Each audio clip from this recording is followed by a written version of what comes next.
what's your job history, Eric? It's a short list, right? It's not too long. No, it's I hang around for a while. My first job was McDonald's. So my first job when I was I think even before I was 16, like might have been like 15 and 3/4 or something. Like almost when I was 16. I think you can work at that time. Yeah. Maybe I was a busboy when I was 15 and a half. My sister had worked there, so I got like word of recommendation. But also I was getting to the point where I was like about to be 16 and my dad's like, you need to find a job. Time to get a job, kid. Yeah, basically. He's like, I will drive you around. I'll take you to all these places. You will spend the whole day grabbing resumes, and you need to find a job by like the end of the month or something like that. And then just McDonald's was the first one, and started working there. I worked there for. How'd you feel about working at McDonald's? What was it like? It was fun. I enjoyed it. I was everyone loved me there. Everyone because I don't know. I just like to work, and I was given. I was put into like working the drive-through and doing the cash register. Yeah. And my job, like your downtime is to like make the pack like the Happy Meal bags with like the toy. You like open it up, put the toy in, put another bag in there, open it up, put the toy in. So they basically just be like stacked. Yeah. I to the point where I filled up the entire break room to the ceiling with Happy Meal bags. And the other employees were pissed off at me, like, dude, now I got fucking nothing to do. Yeah. Like now I look like I'm sorry, like, sorry I went out of my way. Like that's your problem.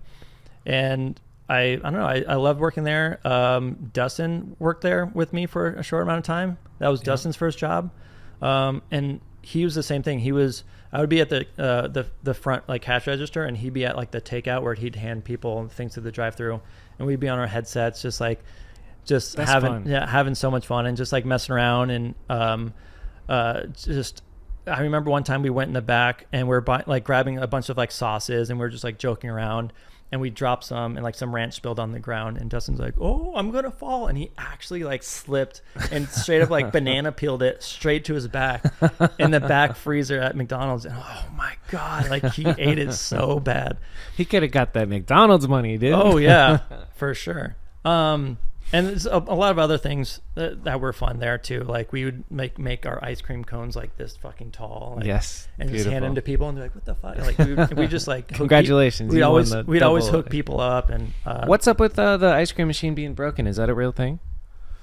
I don't remember that being a thing when I was working there. This was back in the day, and this is when McDonald's was good. This is like again like 98, yeah, 97, 98, the golden days. Or no, this was. No, that wasn't that early. This was like, early 2000s. Yeah. Anyway, so that was fun. Was there any lessons that you so much you free on? food? Oh my god, we could get a free meal when we got to work, on our break, and when we left. That's a lot of free food, free McDonald's. And I was like, dude, this is awesome. Dustin took advantage of that so bad. He would get the double quarter pounder, supersized, every single time, every meal, because he was like, well, if it's free, I'm gonna get the biggest thing I can get. It's logic. And he literally got a cholesterol problem. Like I remember him like saying, I went to my doctor and said like your cholesterol is like extremely high. You got to cut back on the double quarter pounders, supersize 3 times a day. Yeah. So that was McDonald's days. And then my first job after that is hold on, before the next job. Okay. What's a lesson you learned from working at McDonald's? A life lesson. A life lesson. I think you actually kind of just said one, because the way that other people react when you work hard, and it kind of like makes them feel insecure, like you know what I mean? Like other people are mad at you for performing well. It's like that's interesting. You know what I mean? I think I inherently just liked, not like I want to be the best, like in a bragging way. I just want to be, I guess, respected. I want people to know that I'm like a responsible, respectable employee. And same as a writer. Yeah, I'm an employee. The same thing. I want to be seen as someone that they can depend on, someone that's going to do the thing. You work real hard, I'll tell you that. And that's what I got, that work ethic from my parents.